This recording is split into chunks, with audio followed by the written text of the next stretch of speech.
Hey, good morning, good morning. Sunshine, sunshine. A beautiful day, yesterday and today. A beautiful, beautiful today. It's a 3-day weekend here in Tokyo. Saturday was rained out, but yesterday and today are going to be sunny, sunny, sunny.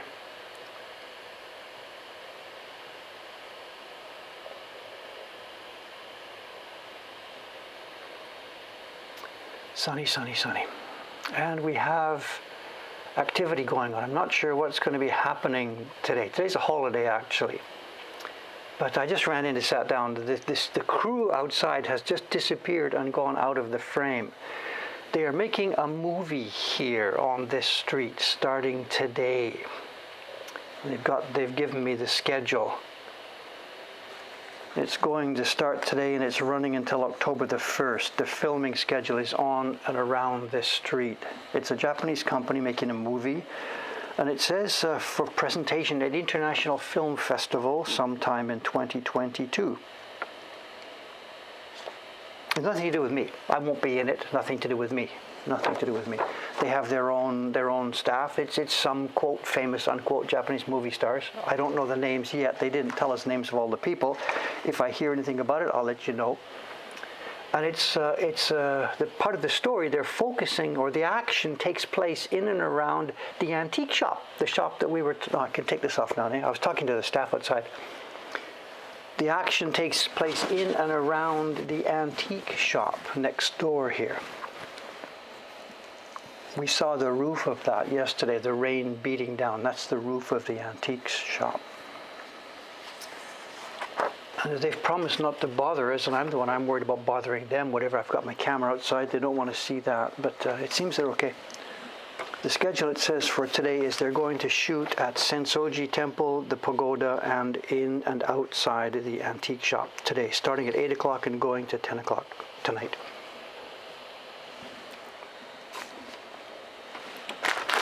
Salad. Remind me later to ask you about the salad.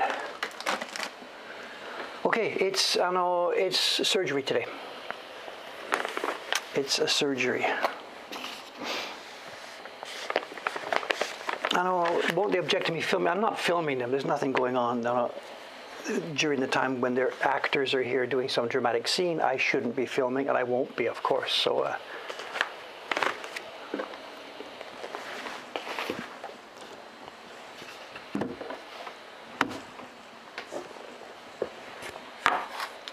It's surgery, and I have 3 patients today. I have 3 patients. I have another group of rabid rabbits. These are from Daichan. We have to check through these this morning. I still have more great waves. I am digging through the great waves while everybody waits. There's customers desperately waiting for these. I've got to get through them. And then I have Ayumi-san's first batch of the cranes printed from the block you saw last week, and these have quite a lot of dirt in the paper, and because it's open and clear, we've got to get it out. So let's start with this one. So interesting or not, I don't know. It's going to be surgery this morning.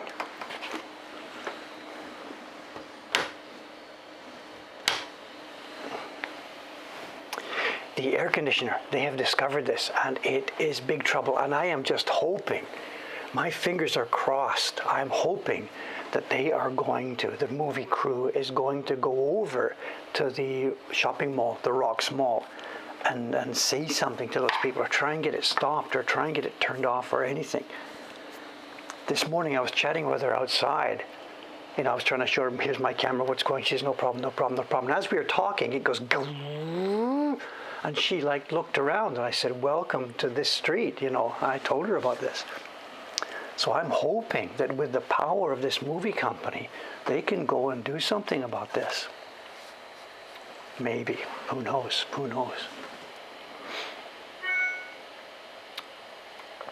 Okay, let me find the spot.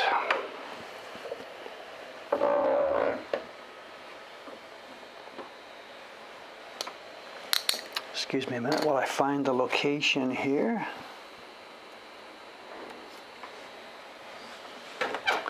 And how close can we get in?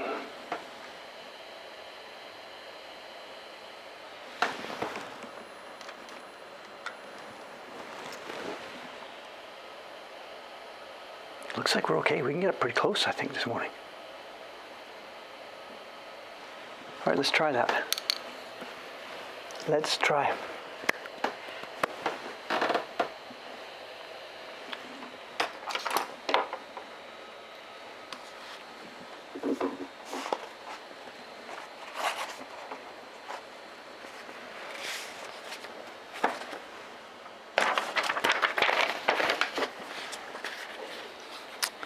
Okay, and right away, I don't know if you can see it, there's stuff like this, On a print like this, we really, really, really have to get rid of these.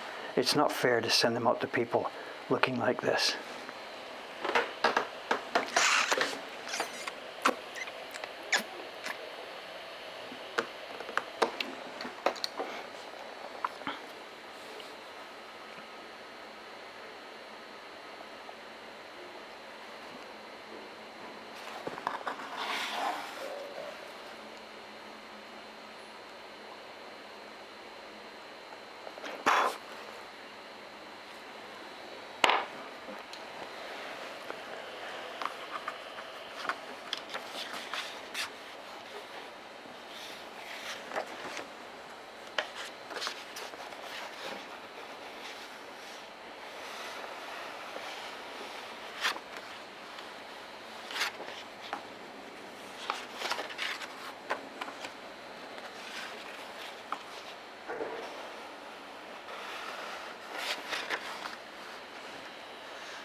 I see again the chat seems to be focused on my shirt. I don't know how to get rid of this.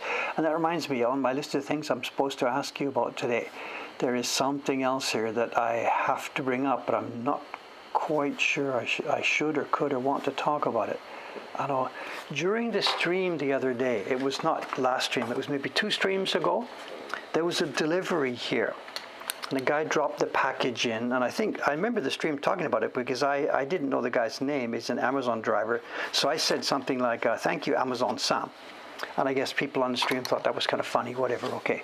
And you simply use the word san in Japanese to tack it on when you don't know the person's name or anything like this. And to say Amazon San or delivery San, whatever, it's not strange, So anyway, the guy came in, dropped off the package and ran out, and that was that. And I left the package sitting there. I hadn't ordered anything, but I figured whatever, it's the staff, somebody's ordered some printer toner or whatever. And the package sat there for the next 2 or 3 days. And on Friday afternoon, we had a cleanup. Yamada-san and Watanabe-san came downstairs, and we had a big cleanup here on the first floor. And somebody opened it. I don't know who it was, Yamada-san, whatever, Watanabe-san, opened up this package. And it wasn't printer toner.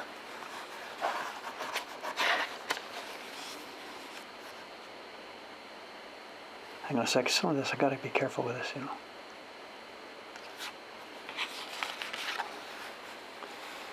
Look at this, right in the middle. Just little tiny black dots, but they're just enough to spoil this damn thing. Oh, that one's on top. I can't blame the papermaker. When it's on top like that, it could be me from the sizing if it's not clean enough, or it could be the printers on the printing bench. It's only the ones that are buried deep inside the paper that we blame on the papermakers.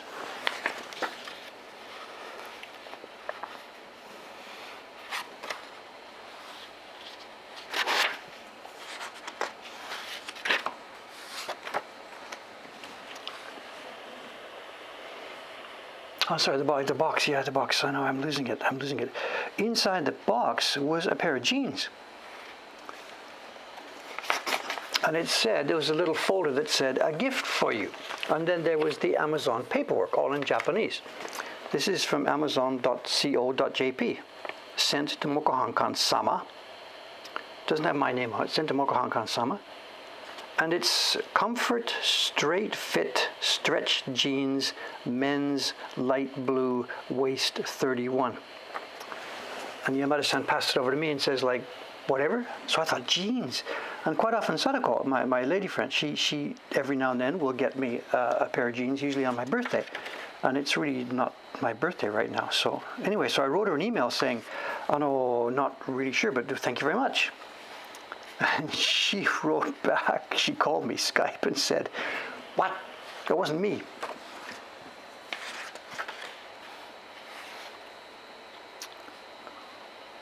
So I'm not sure what to think. Is it any connection with anything to do with people on this stream? I don't know, but somebody, somewhere, and I guess this is in Japan, it's amazon.co.jp, someone has sent us a pair of jeans.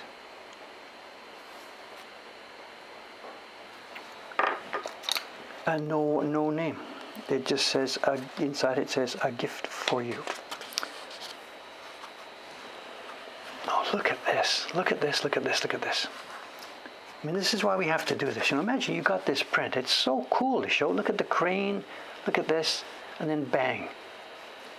And this is the paper. I could send it out saying, not my problem, not my fault.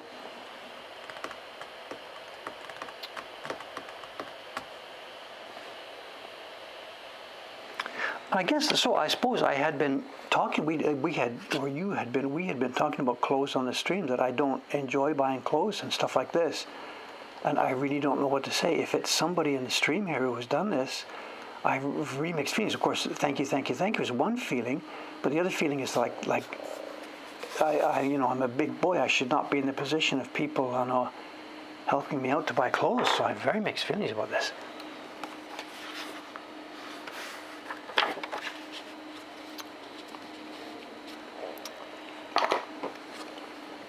She was kind of a little, not upset, that was too much to say, but she's like, who else is close enough to you to buy you clothes now?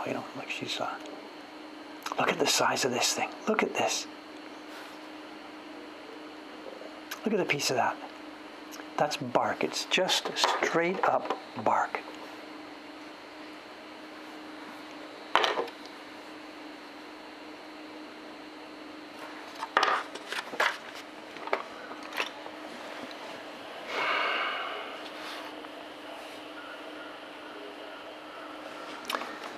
My mother, could be my mother, I don't know. I think she would have said so if it was my mother. She used to buy my clothes.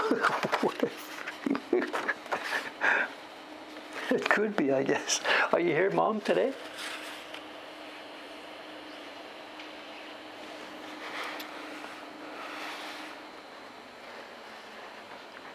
We talked about this today too. It's not just which ones are on the surface. Sometimes the ones are inside.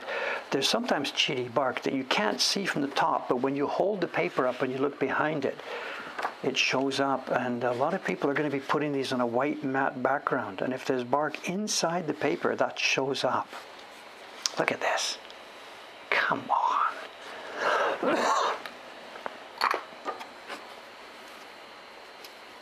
Oh, there's this printer.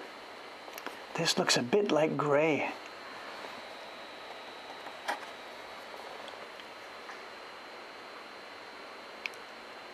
No, it's chitty. I thought for a minute there it was gray pigment on top. It's not. It's under the surface. Can't blame those guys for everything. We make our own mistakes. We have our own problems too. Yeah, this is inside.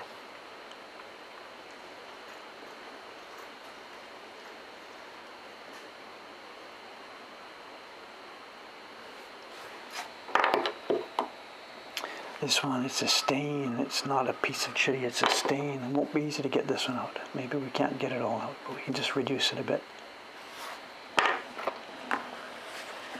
Now it's wet. And some, there's no way I can get them out. We talked about this before. This one here. This one, I can try, but it would leave an excavation hole.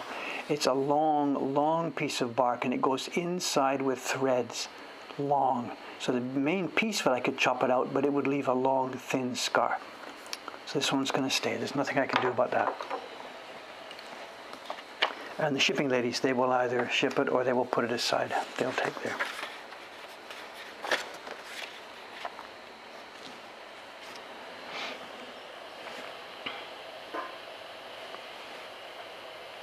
Oh no, the jeans, I haven't actually, I'm sorry, the box is sitting here. I haven't actually had a go at trying them yet. No, of course I should. But I haven't done it. The kids were here, we were busy, you know, I'm not going to stand there trying jeans on, but I should get it tried and see what they look like. So. This is an interesting one. This is not mulberry bark. Did you see the way this crumbled? It crumbled into dust. This is a piece of clay. It's white clay. And the paper maker uses this inside the tub where the mulberry fibers are floating. They've got the mulberry floating in the tub along with the hibiscus root. And to help give the paper more body, they throw in, it used to be rice powder. They used to throw in finely ground rice powder. And apparently in the post-war period, they've stopped doing that. They use what they call kaolin, Kaolin. It's a kind of fine clay, super fine clay, like a sort of a dust. And they put buckets of that into the tub where they are mixing the mulberry fiber. And it's got to be totally super fine, just like a powder, just like a dust. But if there's clumps in it, they end up as being clumpy lumps inside the washi paper. And what you saw just then was one. It was a tiny clump of clay.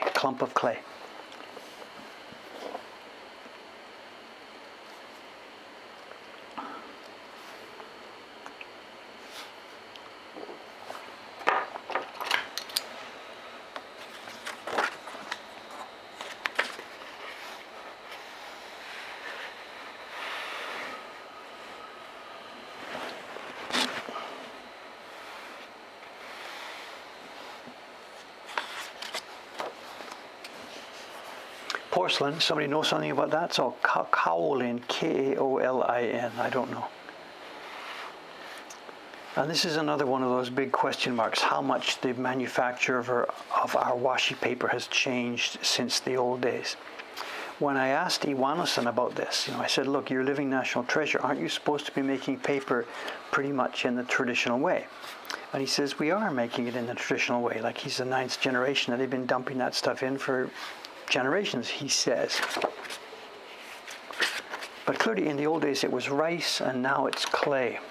And when you think about it, which way would you rather have food? Rice powder would be, it's straight starch. And if, I guess, as time goes by, bugs eating up the paper, why would you want that in there?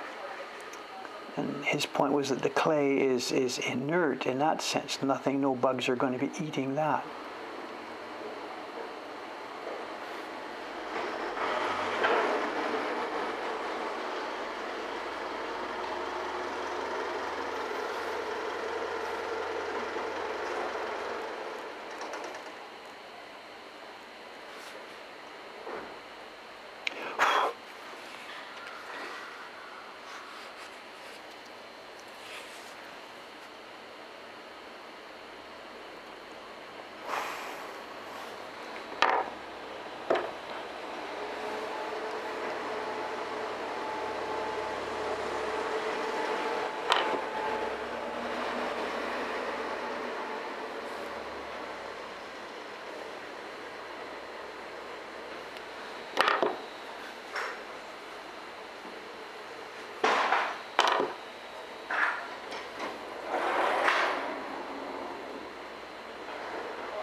We can get most of these, they come up pretty invisible, most of them.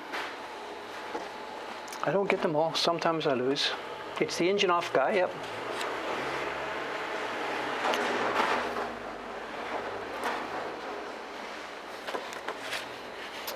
Someone's asking about the quarantine, and I don't know what to think about the quarantine, the new quarantine. It's supposed to be just the first 3 days, and then you're still supposed to do 14 days. So I don't know. It's pretty vague what's actually happening and who it applies to and what's going on. There doesn't seem to be any place to get straight answers, so I don't know.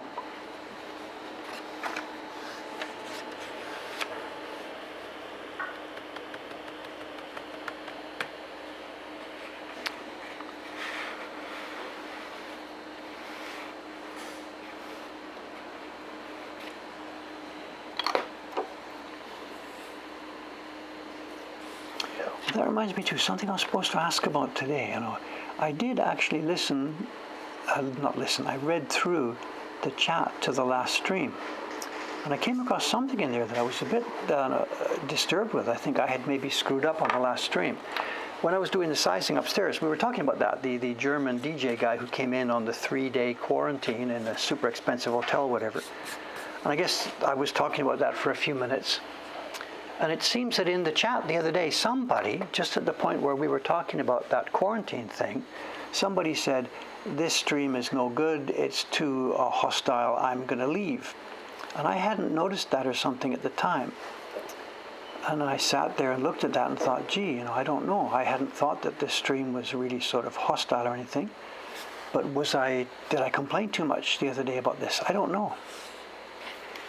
I was a bit sad to see that. Somebody had come in and dropped by and found that this stream wasn't the place he wanted to hang out. So I felt quite sad about that. Action today. Look at this. Action everywhere. Wow. No, I don't think it was a troll. It was some legitimate person who had come, who had maybe even taken part in the conversation for a while. This was a viewpoint. This wasn't a troll at all. I checked back carefully. It wasn't a troll. It wasn't being obnoxious. It was a legitimate viewpoint put forward by somebody who had come here to visit our stream. So it's okay. I'm not losing any sleep over it. I just simply say I felt a little bit saddened by that, and I'll have to remember myself to try maybe and complain less. Who knows? Whatever. No, I don't think the word hostile he used. He just said it felt uncomfortable. He had come to relax and chill out and chat with people. And what was happening was there was just too much complaining going on. So anyway, this is criticism or comment that I will keep in mind and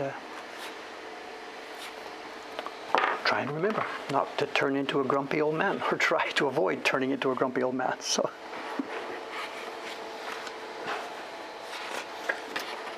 Did nobody else notice it then? Really? That's funny, because I felt it was quite...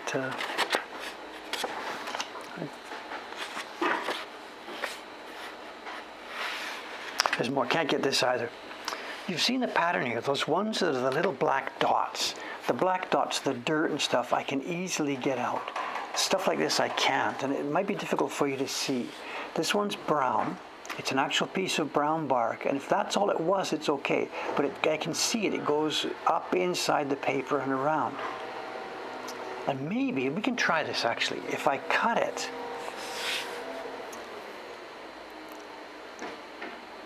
I can maybe get the main piece out, but not the other part, because that would just rip up too much of the surface of the paper.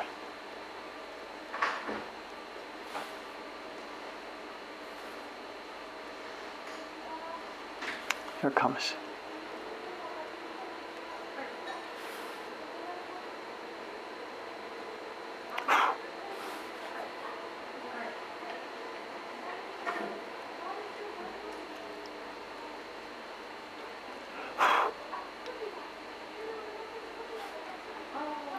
It's just got threads. It's connected with threads all over the place.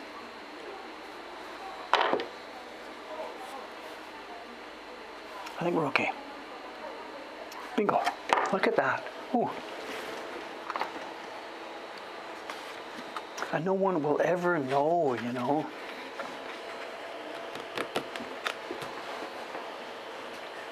Steve complaining. I'm not complaining again.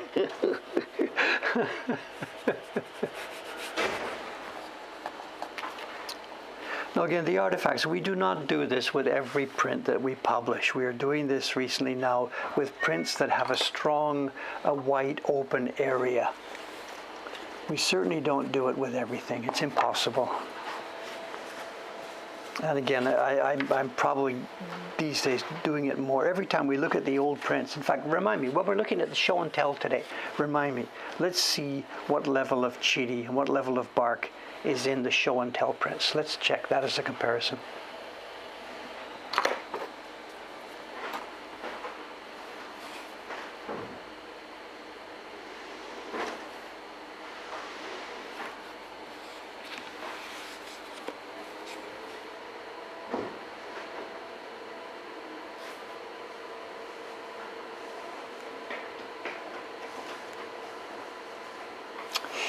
That one didn't want to come out. That was a stain. There it is. It's in there.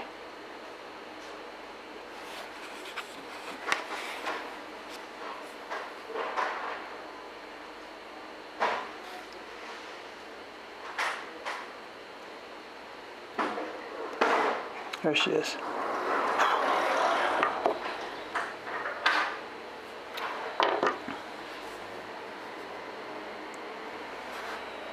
Sometimes I can see another one now. I took that black dot out, but can you see this? Is it visible over there? Look at this. Do you see this hair? Is it visible? It is. It's visible to show.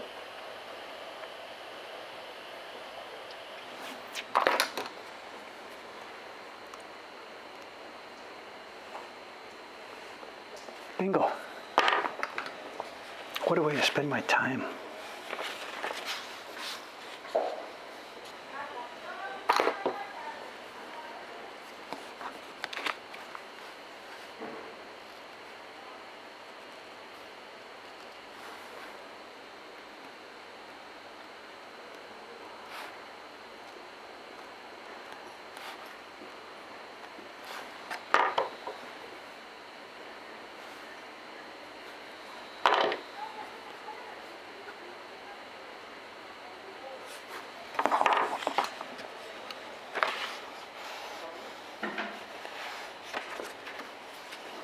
Three of them on this one. My God, we should charge double for this one.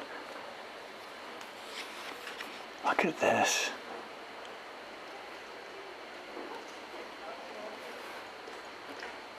Bingo.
The streams for the last couple of weeks now have been mixed up stuff, not doing much carving since I finished that tiger and got that into production. I haven't had any carving jobs on my desk, but we do coming up. The next, at least the next 2 weeks, I think, will still be odd jobs like this. I'll be doing, next to the share certificate signing, I'll be doing more sizing, but from about 2 weeks from now, I should be back to some carving streams. Can't really, talk too much about exactly what it is yet, but we have some more traditional printmaking streams coming up. But for today and the rest of this week, it's going to be miscellaneous streams like this, doing odd jobs here. Look at this, there's 3 big ones in this stuff, One up here. It's just too much. Any one of these might be okay, but 3 of them on one sheet of paper, there's no way we can send it out like this.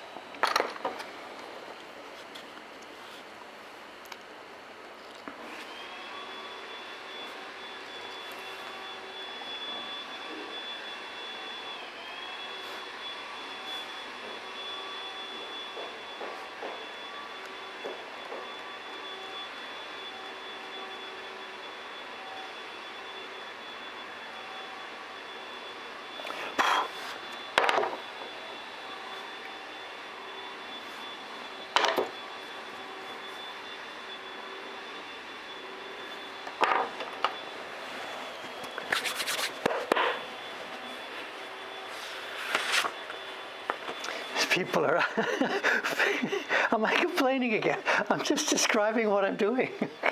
Is that complaining? I'm sorry. That's too deep. I can't get that one. Nanda. I can't win if I win.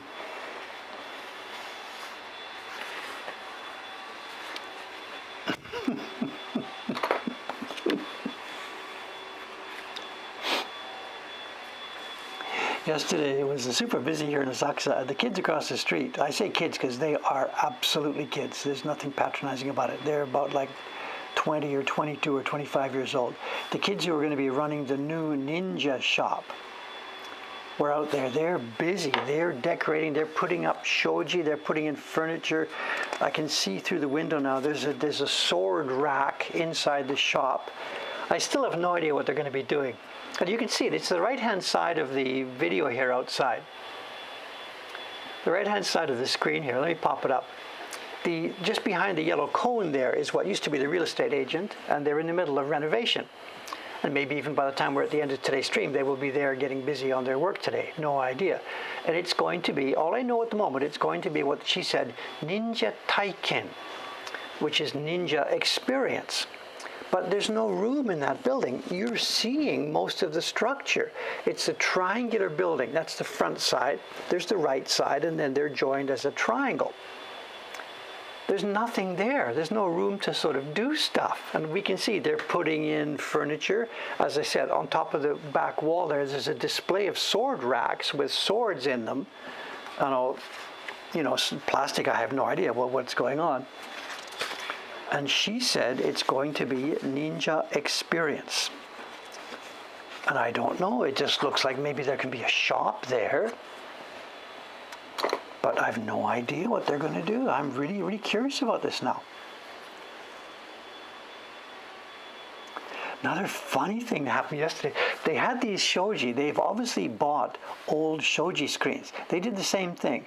When we renovated our print party room back here, we didn't even dream of buying new shoji. It would be gloriously expensive, and it's not needed because there's so much renovation going on here in Japan. People throw those things away, dime a dozen. So you can pick them up anywhere. It's the kind of stuff you see when you're driving around town. People have thrown away shoji screens. So she's done the same thing. She's got some old screens. And they've got them set up. And she was outside. And this was so cool. She was outside cutting off the old paper. Shoji screens, the paper, you replace it all the time. If you've got screens in your home, you certainly replace them at the new year, and then you do it again and again during the year, or when your kids poke holes in them, whatever. Mine at the moment is holding in well because we don't actually use this, but normally shoji screens get repapered. So she had one of them out there, outside in the sunshine, leaning against her wall, and she had a bucket and a knife and a scraper, and she was cutting and scraping off the old paper. I walked by on my way out to get lunch, and I nodded to her. I said, new paper, right? She says, yeah. And it was clear she'd never done this before. It was clear she'd never done it. She was trying to scrape the stuff off, and there's a way to do this stuff. So when I came back after lunch, I nibbled my sandwich and watched. This is not evil. I just watched. It was so much fun. She got her new piece of paper. The paper comes in rolls. You don't put paper on little square by little square by little square. You put the paper on in the roll. And she had the right stuff. She had the shoji glue, the same stuff that we use here for our printmaking. And she put it on the boards, put it on the boards. Then she put the sheet of paper up and rolled it. And it was a disaster. It looked like a disaster. And this is what happens. When you put the paper up on the thing, part of the paper gets wet from the glue, part of it's dry, it crinkles up, you get inside each square, you get little funny lines, and it looks terrible. At first, it looks terrible. I was a beginner too. I tried to do this, and my ex-wife was just laughing. I screwed it up. So this girl, whatever. I'm not telling bad stories here. I'm laughing together with her. Whatever. She thinks it's a mess and tears it off, and I'm like, no, don't. And what she had done was she saw all the crinkles and wrinkles and thought that she had spoiled it, and she tore the paper off to try again. And that's actually the way it works. You get the paste on the thing there. You normally should do it on the floor, but whatever, it doesn't matter. You roll it down, and then it looks like a mess at first because, as I said, the paper picked up moisture here and there. And what you do is you just wait. You let the thing dry, and it looks like a kindergarten job. It looks terrible. And then after it's dry on the hone, the pieces of wood, you get what's called a kirifuki, mister. You get a mister that you use with your plants, and you stand back and you go pss, pss, pss, pss, pss, pss, and you mist it. And 5 minutes later, it's all dried out and it's tight like a drum. So that's all she had to do after doing the first level of pasting. All she had to do was wait a few minutes till it dries, then mist it, and it would have looked beautiful. But she took it down thinking that she had made a mistake. So of course I can't stand back and do nothing here. So I just had my coffee in my hand and I sort of lightly strolled over and talked to her a little bit. So no problem. So she did it the second time, and it actually didn't turn out all that well because she twisted the paper while putting it up the second time. So you can mist it all you like, but it can't take it away when there's an actual twist in the paper. But whatever, she did get it. The second time looked much better than the first time. So, and it's a bizarre situation. This Yorkshire-born Canadian guy is teaching this young Japanese girl how to renovate the shoji screens. And they just don't know. Nobody's ever done it. The house she grew up in, she's very young. She's 20-something, and quite possibly the house or apartment she grew up in doesn't have any shoji screens. And the places the places I grew up in here in Japan very much did. Granddad's place, my ex-wife's father's place. It was just posts and beams. There were no walls. It was all screens. So every summer and winter when we went there, this was our first job, renovating and replacing. We used to go down there. We ordered rolls of paper to be delivered in advance, and when we got down there, this was our job to do, I'm no quote expert on this, but all I have a normal Japanese householder's knowledge, a householder of my age, on how to do this. And it was really funny to see this young girl, completely struggling with this, They seem like really nice kids, She was a little bit embarrassed about that, but they seem like really nice kids. And I didn't ask her more about the business. You can't really do that, I can't say, Ninja Taiken, how's it going to work? What are you going to do? It's not really, really, really not polite to start doing that. So just keep quiet and sit back and wait and watch what comes.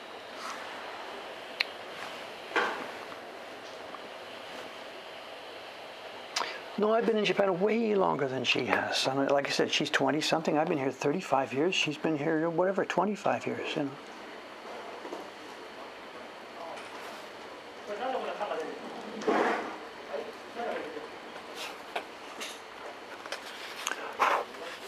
Looks like the movie crew. Oh, here we go. Look at this action.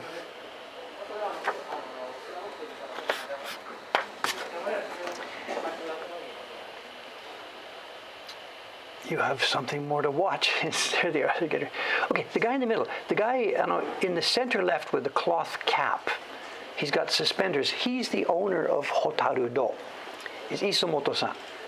He is the guy who is going to be in the middle of all these storms. And he said he isn't going to be in the movie. His shop has been hired, and he will be sometimes in the background while the real actors come by and do their stuff.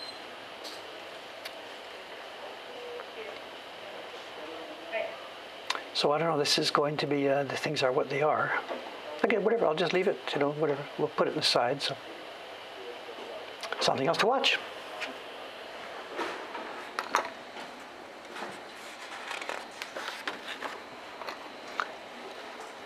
It looks like you're mostly going to be seeing preparation. Perhaps some famous Japanese actor, actress will stroll by. I don't have any idea. I think if they're filming out there, they would ask me to turn this off. It makes sense, I think, I don't want to interfere with what they're doing. They were really polite to me. When they came the other day, they were super apologetic. We're going to make noise. We're going to make trouble for 2 weeks. They were really, really, really apologetic. So they've been super polite to me, so I don't want to disturb their work in any way. And if they want me to move our camera, we will, of course, we'll move it. So.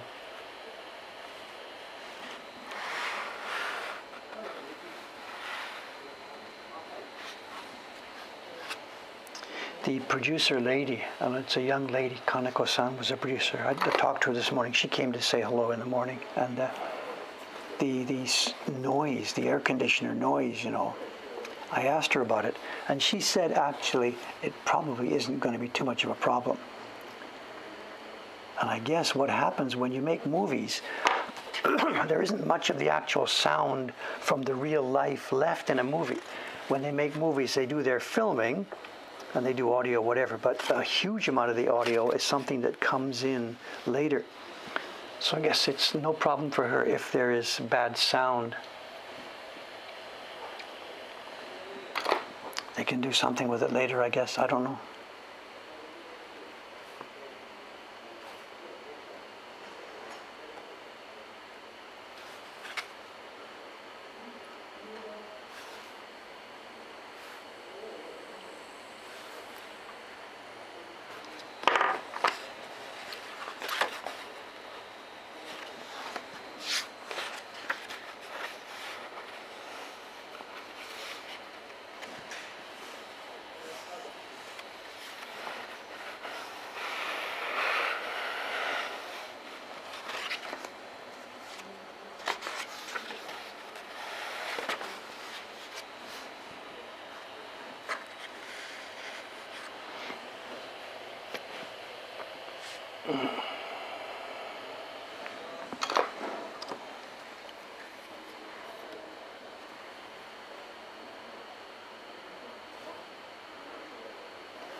Some of them pop out and some of them don't. You never know what you're going to get with these black dots, Some of them are much stickier. They just don't come out. We may have lost one here. I don't know.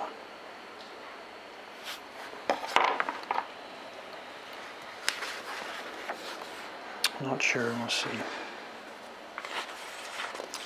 Some of them just pop out and fly off, and some are... Look at this. There's no way we can fix this. Look at this. This is bark. It's right down deep inside the paper. You can see it from the back. There's absolutely no way I can get that out.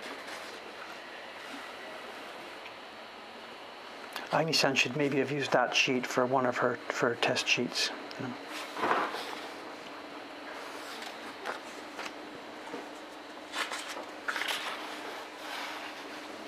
Win some, lose some.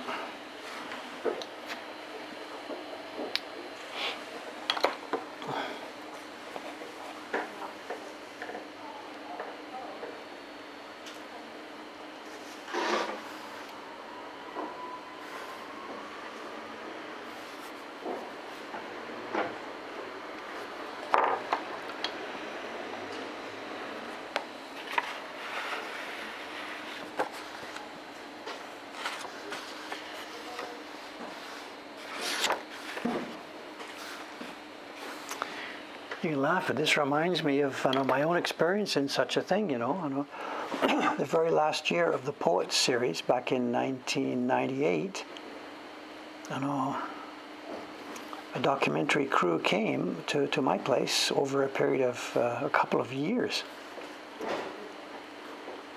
I mean, they didn't come every day for a couple of years. They came over a period of a couple of years. They came for a week or so, then went away for some months, then came back for a few days, then went away. They were filming the 10-year project I did to do the Poets. They made a 1-hour documentary program about it. So we had this scene. They rented an apartment near my house. They rented the apartment actually above us in the building. They had a special truck full of stuff, And we got to know all the crew. And they were totally independent. I didn't have to feed them or be hospitable to them or anything. Just simply they came and went and came and went. They had their own, they had their own people taking care of them. And it was fun. It was kind of fun. It was hugely intrusive, but it was also kind of fun. And having a 1-hour documentary at the end of it was kind of a hit.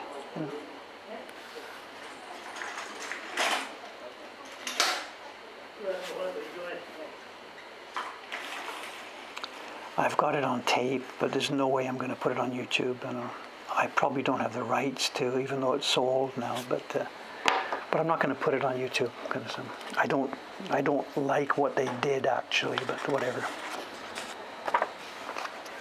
Their idea of entertainment and my idea of entertainment were different. So 1998, the day you were born. Interesting. The other thing about that documentary too is it won an award. It actually got an award and got good airplay here in Japan. It didn't get an award for me, not for acting or anything. That was nothing to do with the award. The award was for I forget whatever production or something or best domestic documentary of 1998 or something. I don't remember what it was. And she was so proud. She called me up and she was so proud. Our documentary won, whatever. So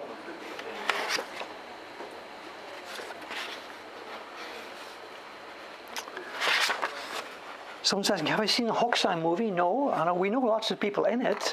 They used the Adachi workshop. They cooperated. Excuse me. Sorry. They cooperated with the Adachi workshop, and many of the scenes you see in the movie, I haven't seen it, these scenes of carvers carving and printers printing and stuff like this, what you're seeing there are the Adachi workmen. So they did. Oh, hi, ohayou gozaimasu. Hi. Hi. マスターの Hi. 今お店の前にちょっと道に荷物をね、うちの荷物を置かせてもらっちゃってるんですけど、大丈夫？僕全然問題ない。だからちなみにお二階さん、先ほど女性の方がいらっしゃってます。はい、3階ですね。はい。3階の方。はい、もう大丈夫ですかね。なんか来られちゃいますかね。こちら置いといたら。なんかお仕事のとかお店の。Excuse me, just back in a minute. 今ちょっと放送中ですから、ちょっと待ってください。すいません。しまった。いや、it's okay. 大丈夫です。ごめん。私があなたたちに邪魔です。私邪魔じゃないです。私が邪魔してます。僕たちは何にも心配ありません。ここ荷物置かせて、上の方はあれですよね。ご家族とかじゃない。別の方。スタッフの方。僕は全然全く問題ありません。もうここでもこの何でも使っていいよ。ありがとうございます。今もう閉店状態ですから。僕の心配は私たちが今何がTwitchストリームですから。もうこれ9時半までです。これからオフ。ロケは週3回ですから、もしここで撮影これは嫌になったら言ってください。僕別のところに移動しますから。OK、じゃあ僕 OK もう100になって今は僕仕事中ですが、今ちょうど600人ぐらいできてますから、あの人たちが What's going on? とか What's going on? ってすごい今日のスクリーンが楽しくなったんですから。同じ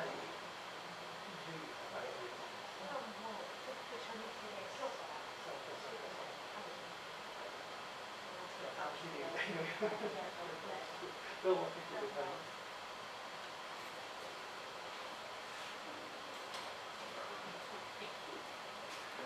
面白い。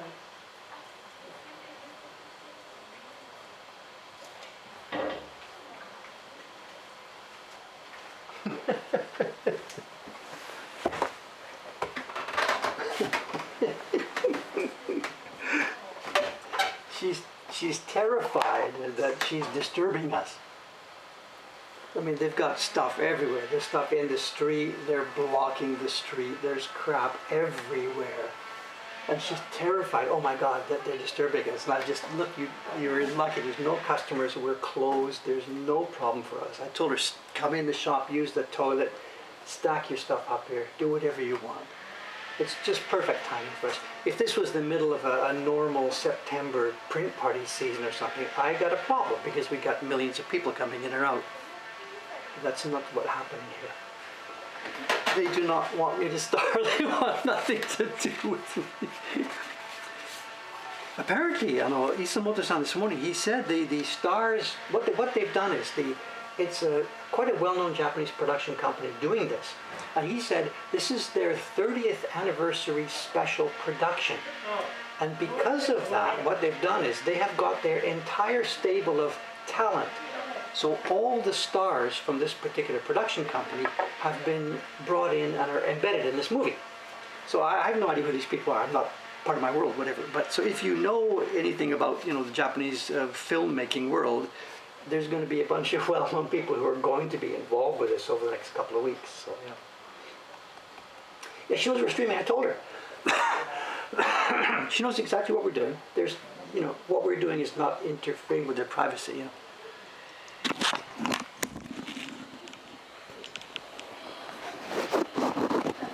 Testing microphone. Okay.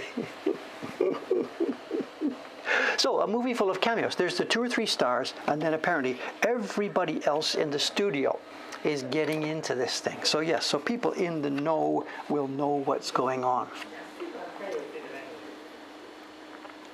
Very friendly girl. And she's doing exactly what you're supposed to do. If you're doing something like this, which really can be intrusive and bothersome to other people's affairs, then of course you apologize like crazy. Well, she's done exactly the right thing, and totally no problem here.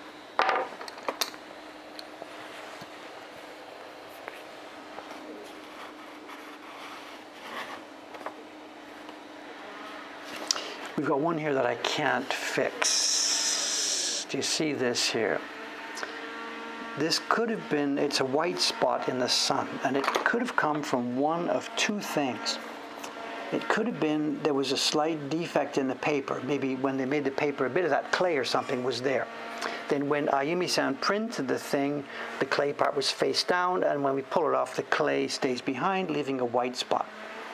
Or it could have been that Ayumi-san was a bit careless, and mixed in with her pigment, there was something a little hard, and it was on the surface of the block, and that blocked pigment from hitting the sun here. So what I'm going to do is later on, Ayumi-san's pigment bowl is still up there.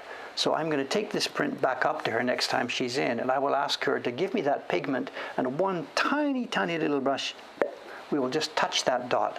We don't repaint prints. We don't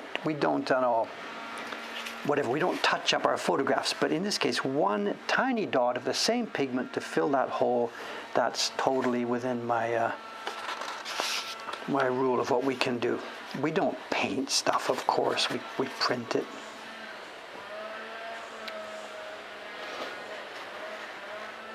No, she wasn't yelling at us at all. Absolutely at all.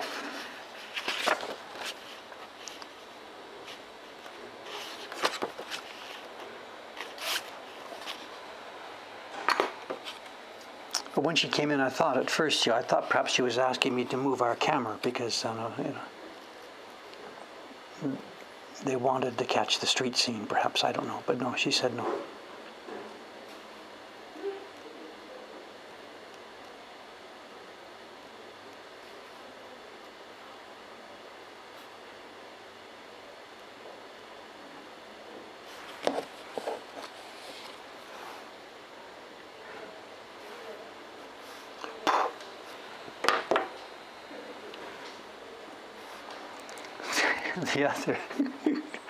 The other funny thing about stuff like this is, it's the same thing with the group, the people across the street with the ninja group.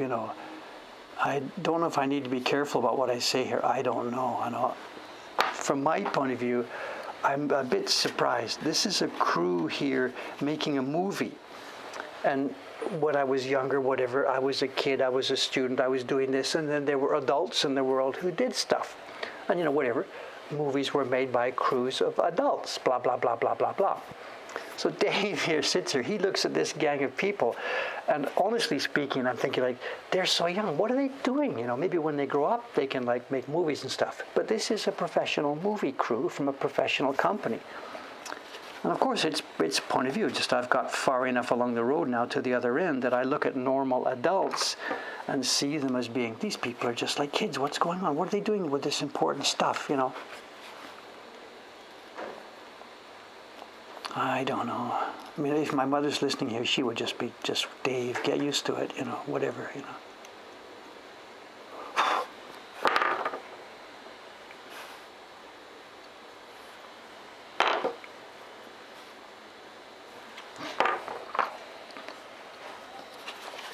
This is going well. We are getting most of this stuff off, and I don't think I've really destroyed any of these. This is going well this morning.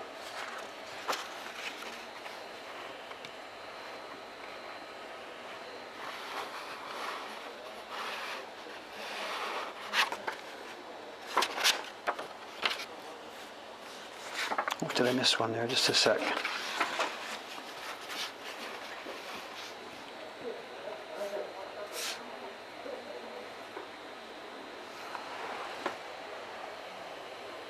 Is my mother here? Yes, whatever. She doesn't want me to talk about that kind of stuff. It's okay. Mom, I'm still getting used to it. Whatever, you're okay, but I'm still getting used to this. That's all. So no big deal. I'm sorry, you know.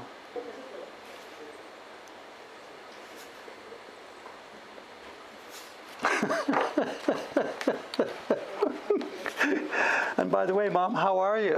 Are you okay?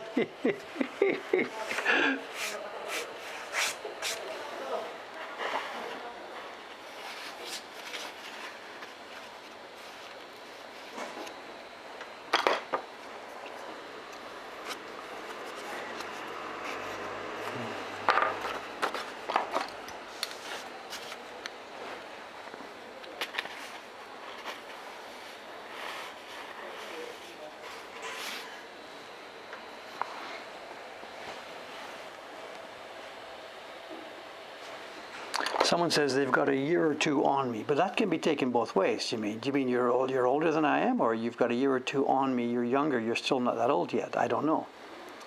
That expression sort of works both ways.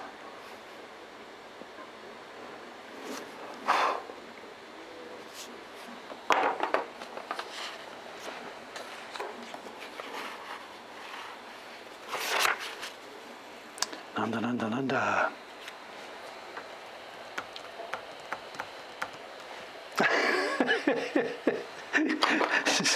Somebody's Miss Karen. I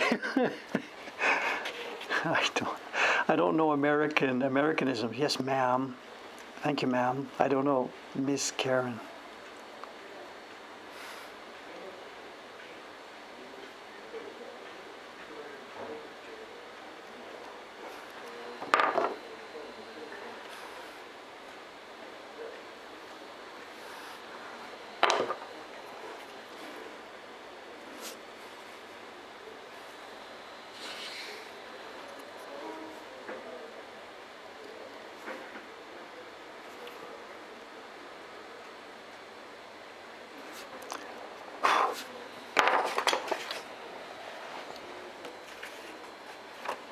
Okay, two left here.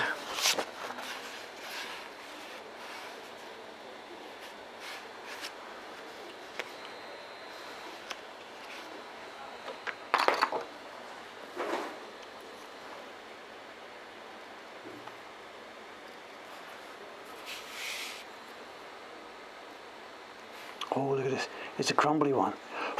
Sometimes they crumble and sometimes they come out in single pieces. Not all dirt is created equal.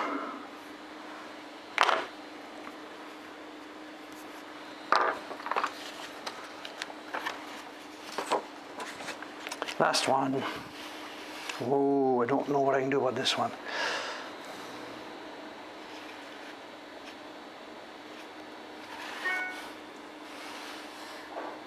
Oh, also, this is the one, this was marked by Amy-san. Amy-san put her stack in. She didn't cut the corners, but the last two copies she put in the stack upside down. So she's telling me that these last 2 copies are probably defective and not ready to go out. So I have to look carefully. She's found something here. This one, it could be a crease. The paper is quite badly creased here at one side. She marked this one as being no good. I don't know why. I can't really see. Oh, I see. Yeah. Okay. She's got a mark. She did this. There was another block. She banged it against the block in the background. So she's thinking this is defective for that reason. So I tell you what, let's do this. This is a defective print anyway. So let's see what happens. This is a big piece of chitty, almost certainly not able to be excavated. But let's try this. This print is spoiled anyway. So let's have a look at this and let's see what happens when we try and pull out a piece of bark that is long and that has threads attached to it. Let's see if we can get this out. It's also really close to the surface, so there's no flap I can pull back. No, there's no visible flap, no accessible flap. But we can try this. No, look, the chitty is coming up with the flap. So there's no way. There's not enough blank washi on top of it to be able to pull off. So we can take this thing, this piece of bark, we can take it out.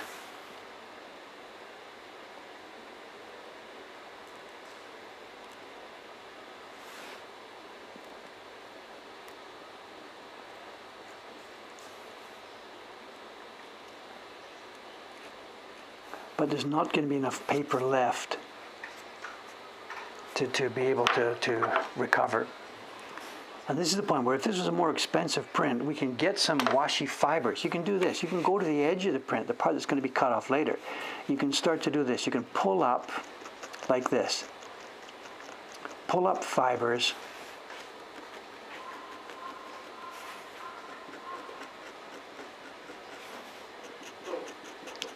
Like this. You work like this for 5 or 10 minutes. You pull up some fibers, bring them back, and you use them to replace the material that you've taken out.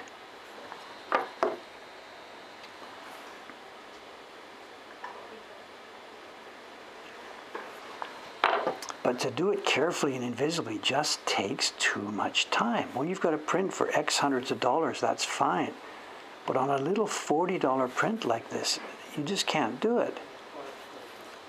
Especially when there's no guarantee when you get to the end of it that it's going to be invisible.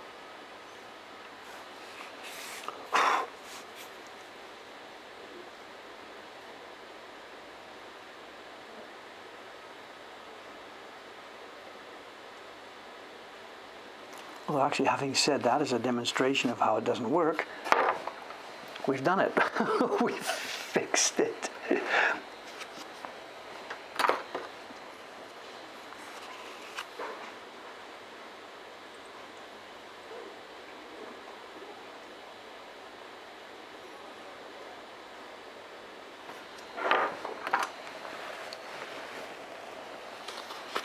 It's not invisible mending, but now it just looks like a little bit of a mark on the paper. You get a bit more time and care, and you can make it almost invisible. So, trying to screw up, and it turns out it's actually okay. And upside down it goes. Okay, that's the batch. That's that batch.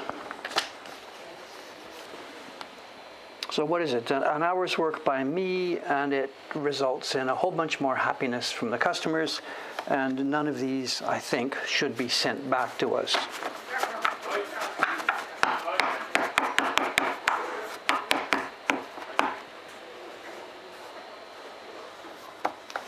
There's the print. For those of you, here's the close-up. Here's the.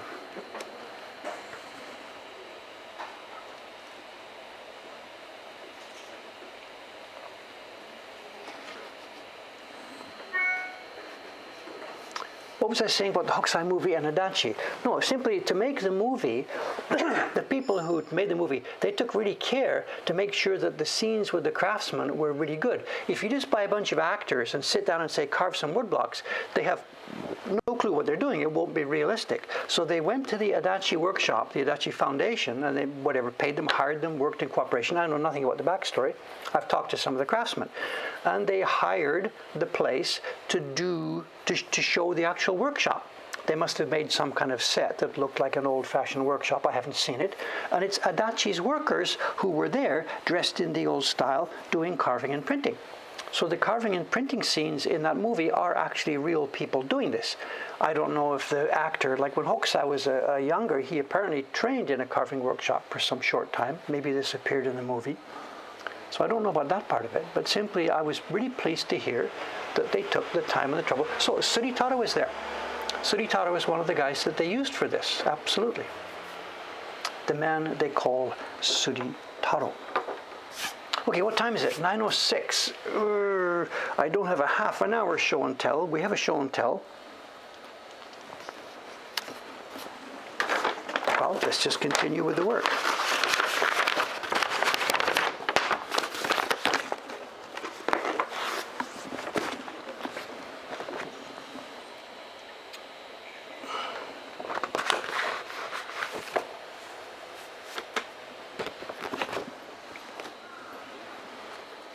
We now have a new batch of the Rabid Rabbits from Dei-chan. You saw the other day, I showed you Ishikawa-san's version.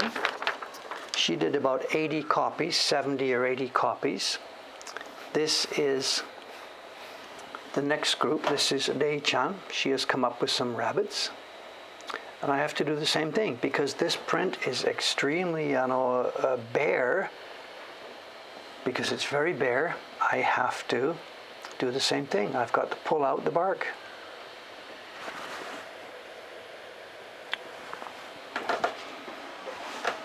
Okay, someone's asking about the crane. The crane is going to go up on the website. It was supposed to go today. It's not going to happen. It's going to go up this week. We are going to be using a different catalog number. So heads up.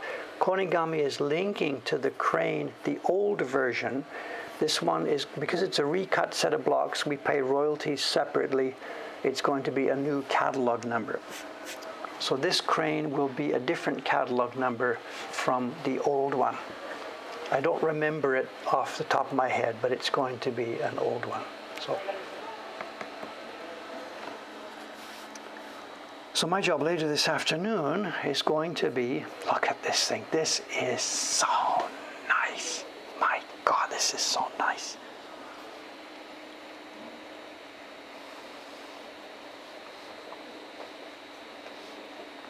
I got email after the last stream saying, where can I buy this? Can I have it? Where can I get it? This print, these are sold out. I'm sorry. This is the October print from this year's subscription series, which is sold out. Almost certainly next January, we will be opening it up again. But that's a while away, I'm sorry.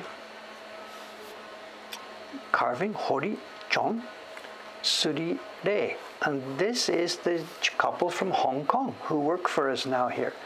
They came from Hong Kong a few years ago, and this is their work. And they are blowing everybody else away here. The quality of their work, of his carving and her printing, we are so happy to have them. I don't know how many years we'll have them here, but while we've got them, we are just going to enjoy it. They're getting paid well. This is only going to be a subscription print. You can't just buy this print. I'm sorry. And the eyes, so... Don't talk to me, talk to Cody, Usai.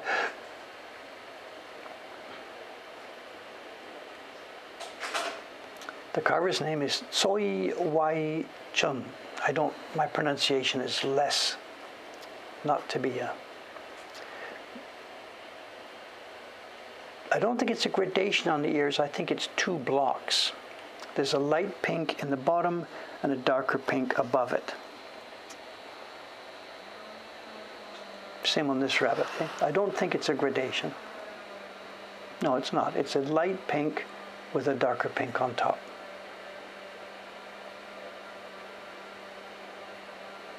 Can I zoom in? I don't know if I can zoom in anymore. Are we zoomed at max to show?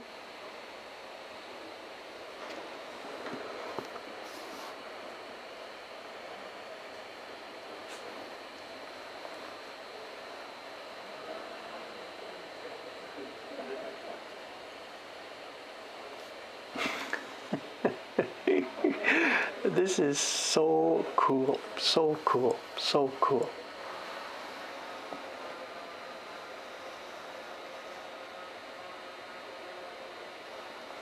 I sent Cameron a photograph of this yesterday, and he's not going to put it on Insta because we're not supposed to be showing this. This is the October print, so the subscribers are supposed to open those. The subscribers are supposed to open the print and enjoy it, you know. So we're not really supposed to be showing this, but what can I do? What can I do?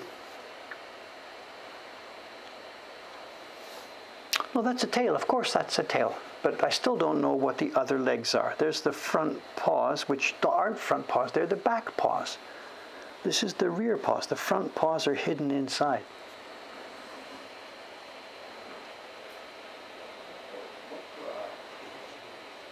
But no, I have no idea. The paws. No idea.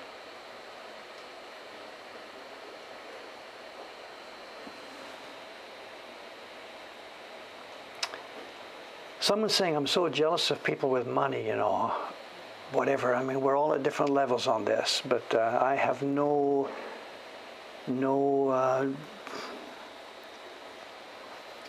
do not need a ton of money to be able to get our work, you know, whatever. I mean, if you don't have it, that's okay, I'm sorry, but whatever. But we are doing what we can do, and we are working incredibly hard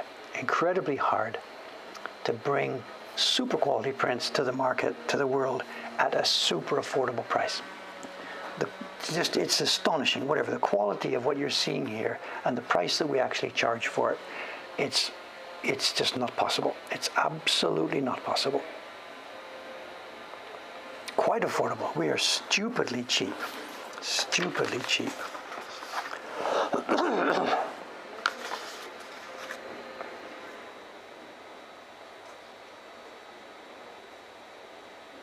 Okay, anyway, there we go. Okay, it's 9:12, 9:13, whatever. Let's get over. Show and tell.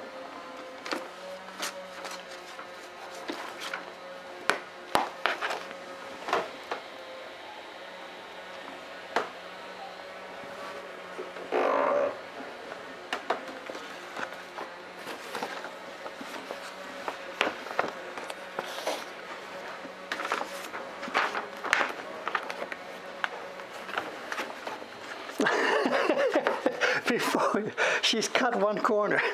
She's cut a corner. She has made a tiny little slice on one corner. I have no idea.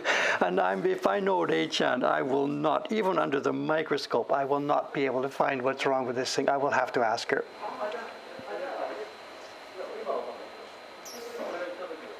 I have no idea. She's made a little nibble on one corner. Those kids work so hard. Absolutely so hard. Okay.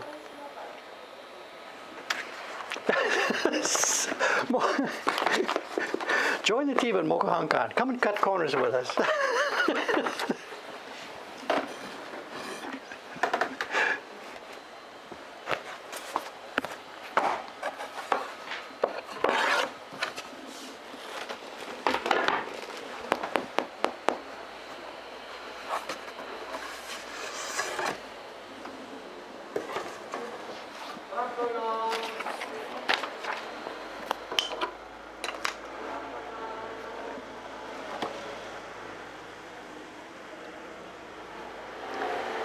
I don't know if they're filming or just preparing for filming. I don't know. No idea.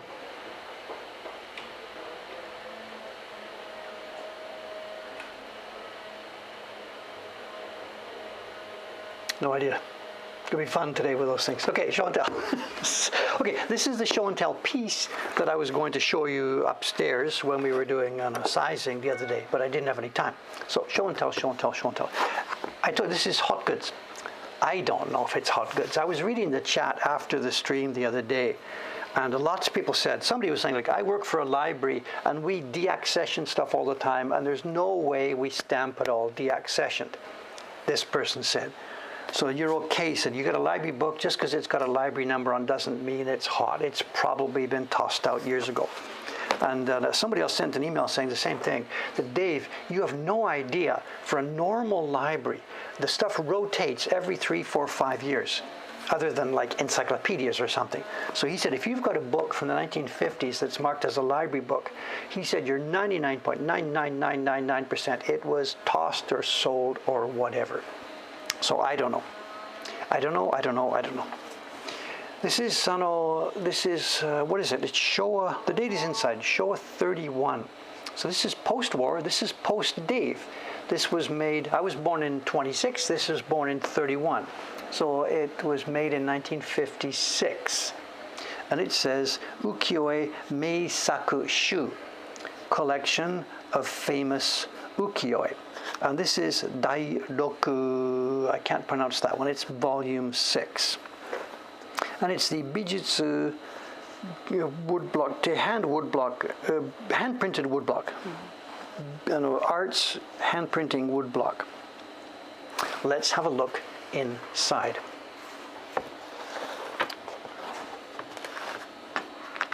And they are books. So zoom out a bit more so we can see the overall shape of the thing first. They are actual books. I don't have all 6. I have 3 of them. I have I think it's 3, 4, and 6. So I don't have all 6. I have 3, 4, and 6. I don't know how many there are. There may be lots more, but I have 3 of these. And it was really a nice little production. It's made of this beautiful silver. This is actual silver because it's going black tarnishing in some places. Nicely decorative paper. More decorative, it's like a snowstorm. And here we see the evidence. And it's old-fashioned kanji for Ueno Gakuen, Showa 31, 1214, the 14th of December of Showa. So I guess that's the year they bought this thing, I guess. I don't know. And there's no explanation, there's no nothing, there's no guide to what's inside here. There's absolutely nothing except a set of prints. And what we have here, let me get rid of the cover for a minute. What we have here is a set of reproductions of an Utamaro series, or nominally an Utamaro series, showing the production process of silk. It's a set of woodblock prints showing how silk was made. And we've talked about this before on the stream. We had some woodblock printed patterns before. And we're going to go through this thing. And I myself, I don't know all the steps of this process. I only know the general rough outline, of course. We have here ladies, they are gathering mulberry leaves. Mulberry leaves, a basket. Bare feet. I could do this job.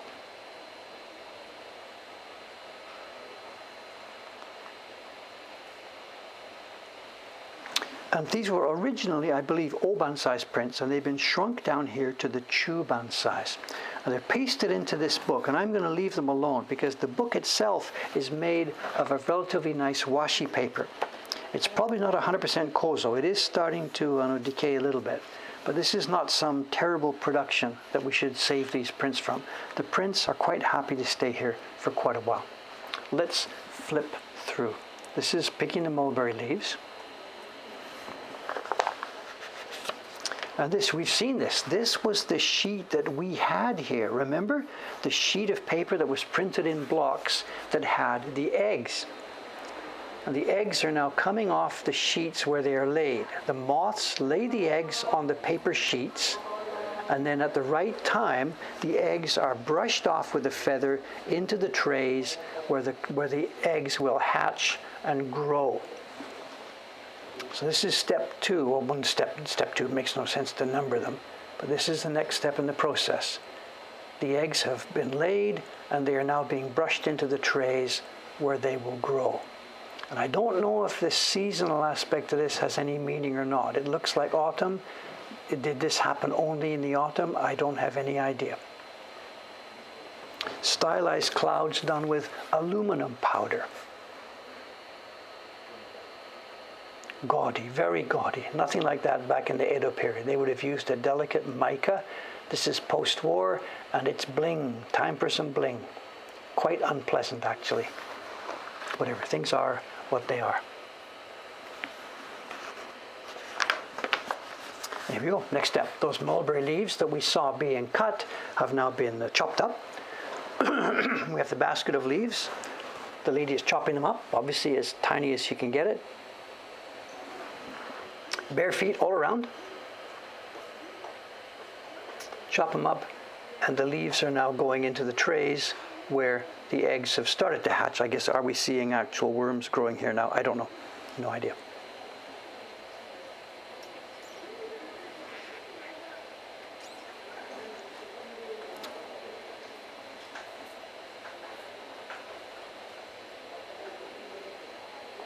And what looks like the blank paper is not. This is printed.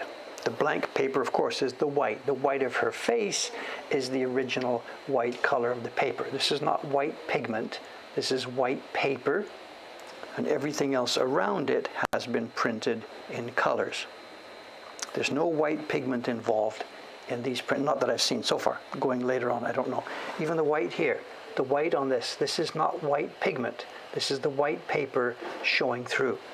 They've done a really nice job, you know. Look at this, on the edge of this blade, they've carved what's called itabokashi, block gradation, to give that a rough edge. Most of our lines are sharp and clear. This line is fuzzy. Someone says it seems like chopping would make the leaves spoil. I think these leaves are going to disappear within minutes. From what I've read about this job, it was like almost a 24-hour job. You chop the leaves, feed the things, chop, feed the things. You just go day after day, hour after hour, feeding those worms. The trays stack up and go on the shelves. Here we are. You can see the shelves. In Ome, there's an old farmhouse that's been turned into a semi-museum of local and old goods. And that farmhouse was one that was used for silkworm cultivation. And the second floor, it's not a second floor for people to walk around. It's an elevated area with ladders, and that's where these were. There was racks and racks and racks and racks, and these trays went up there. And the woman that showed me around that one day a few years ago, she said, it's all very well, and you can see these pictures, and this is how it was done. But she said, what they don't tell you about the old days was that the smell was beyond belief awful. The smell of these cocoons and pooping and eating mulberry leaves, and there's something about it. And she said it was unbearable. She remembered it herself from when she was a kid, and she never went anywhere near it. And how can the adults go upstairs and do that?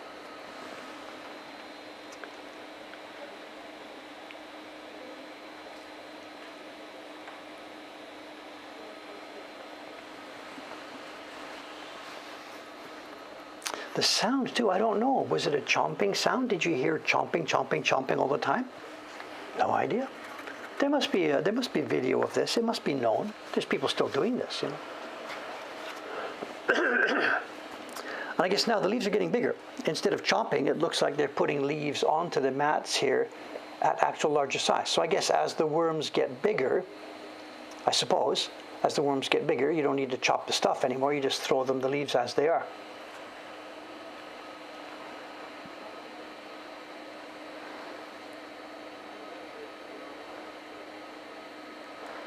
Some of the prints are nice, some are not so nice. Whoever printed this one put way too much pressure on. Completely spoiled it. Look at this, it's awful. My God, it's awful. It's too bad. Some of them are really nice. The printing quality is nice, it's delicate, they're beautifully carved, printed with a nice touch. And then bang, you turn the page and some apprentice, I guess, I don't know, you tell me, who can tell? Maybe. Look at this. Come on. Why did they... Don't complain, Dave. Don't complain. Don't complain.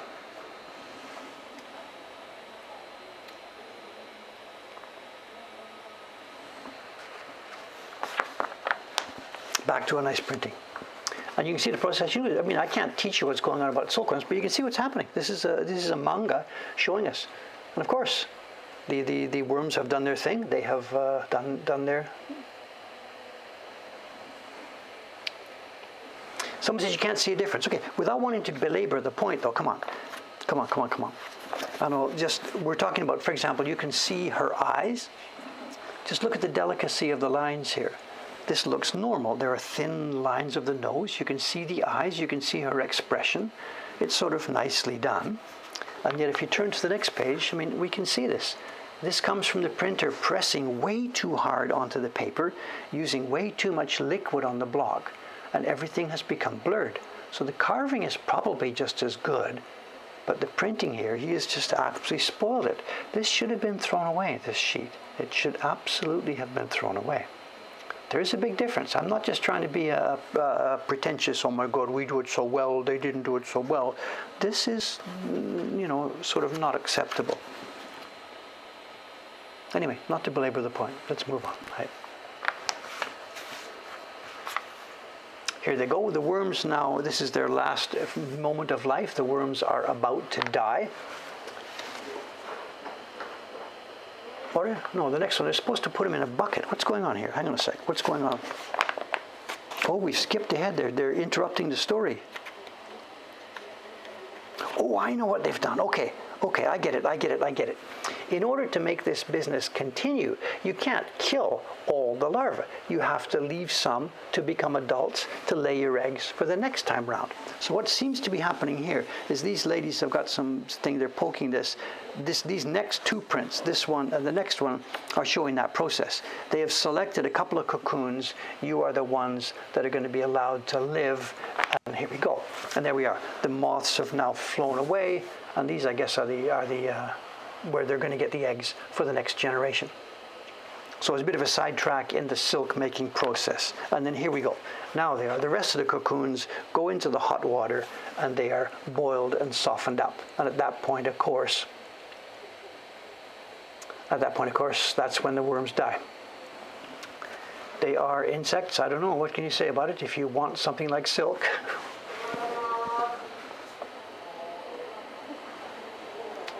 Again, I think what happens is it goes in the hot water for a certain time. They're softened up, bubbled and softened up. And then at that point, they get unrolled. Well, here we see already now here, some of the ones have been unrolled onto these spools. I assume that's what we're going to see next. No, we're missing that. Is that what this is? Yeah, here we are. This, I believe, is the cocoon being unrolled into thread. She's got her device for this, and then somebody else is working on an actual loom.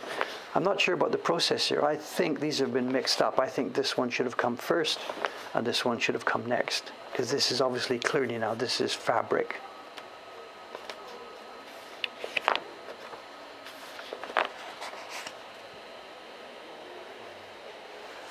Weaving and a pattern for Shiba-san.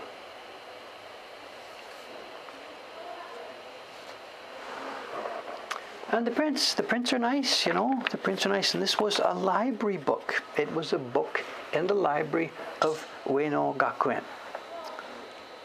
And in fact, here, this is another stamp. This is the same thing. This is Ueno Gakuen Toshokan.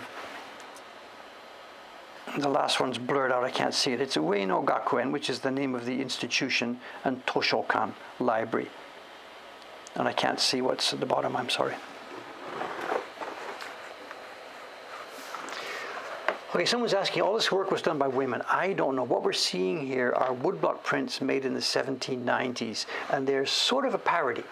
We've got a series of woodblock prints also from Utamoto showing woodblock prints being made, workers carving and printing. And they are all geisha, dressed like geisha with fabulous Yoshiwara hair ornaments. And believe me, woodblock carving and printing was not done by ladies with wonderful hair ornaments from the Yoshiwara, not at all. It was a pastiche, a parody, to show the process. Now this one seems to be in between. This is all showing women. They're all young women, nobody old. They've all got nice hair ornaments. They've all got fancy clothes. So I think this is dressed up a little bit. I mean, this is peasants' work, making silk from the silkworms and the mulberry leaves. This is a peasant's job. So I think there's quite a lot of artistic license involved here for the point of making attractive, beautiful woodblock prints. So as far as I understand the process, this is a pastiche. It's a beautiful set of prints dressed up to show the process. But in real life, this was a dirty job done by peasants. And there's no way they would have been wearing delicately, beautifully flowered kimono while they were doing all these jobs. Just no, just not at all. Not at all.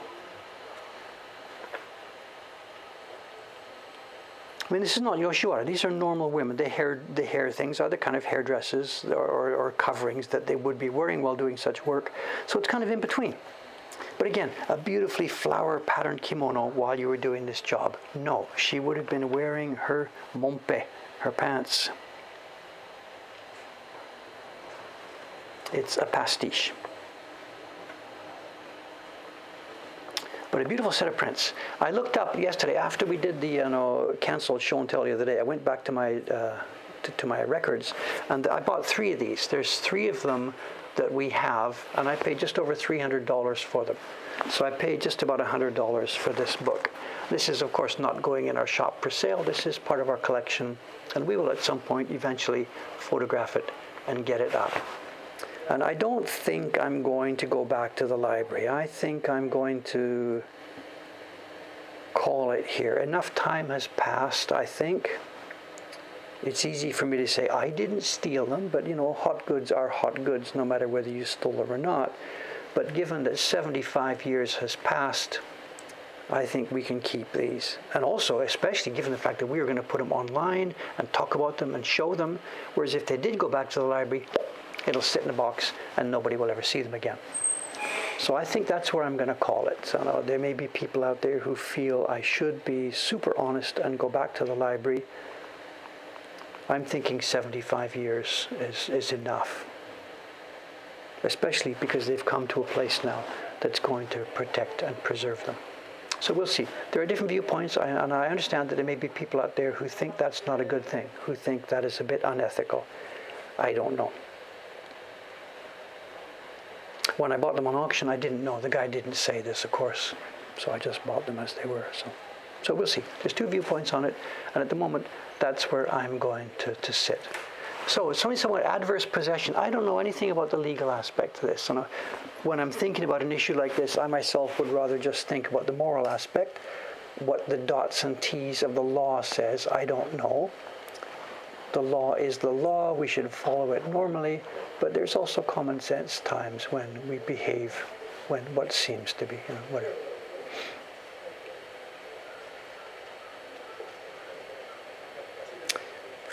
Well, actually, someone says, don't let the internet know which library. What I was thinking of doing was this. When we do photograph this, and when we do put it into the collection, I was thinking of doing that, photographing that page and telling this story when we put it into our beautiful, gorgeous collection on the net. And it could be then at some point down the line that somebody with the modern university that came from this institution might then see it, and they could possibly approach us. I don't think anybody's going to accuse me of stealing it. I didn't do that when I was 5 years old. But if they can come here and make a good case, look, we see this, we really would like this back. If they do that, I would absolutely cooperate. I'm not a monster at all. All I was saying was that I don't think I myself will go down there and knock at the door and say, do you want this? I'm going to show it and put it up and go for it. But if they came to me, absolutely I would cooperate. It would make a great story anyway. So anyway, there we are. Okay, this is Monday. I'm off for 3 days now. Today, I got to tell you what's going to be going on. I've spent the last 2 days coding and testing and building a framework for testing. Our subscription series software is going live today at around 12 o'clock noon. This is months of system design and planning and coding. Cameron's sitting there. Is this going to work? Is this not going to work? We go live with the first test batch of collectors at noon today. And we've picked a group of 12 people as the first batch of guinea pigs. And if you're a subscriber to one of our series, and if you get your bill normally on the 21st of the month, you are a guinea pig. Stand by. So that's my job for the next couple of days. It's looking good. The amount of desk work is going to be hugely reduced. Cameron, so many of the problems Cameron gets have been from people getting the wrong print or stuff like this, and the new software we think is going to almost reduce that to nothing. So his desk work portion is going to become more easy, and now leaving him just to do the human part of the job. Anyway, if I'm still alive on Thursday, I can report back at that time. Thursday stream, I will be sitting at this bench. Maybe some of you know what's going on. I've done it before. I will be sitting at this bench with my Fude pen, my brush pen in hand. Not a knife, not a printmaking brush. I will be using my calligraphy brush for next Thursday's stream. Let's put up the movie, guys. What are they doing? They've all gone quiet. They must be inside. It's going to be so much fun watching this for the next 2 weeks. Okay, guys, I'm out of here. Thanks very much. Oh, look, wait, look at this. Look at the buggy. This guy, he lives upstairs in the gangster office. He lives above the theater, this guy. He lives above the actual theater, the smallest theater in the world. Did you see what was in the baby buggy? If you didn't notice it, do a replay. Look and see what was in that baby buggy. Bye, guys. See you next time.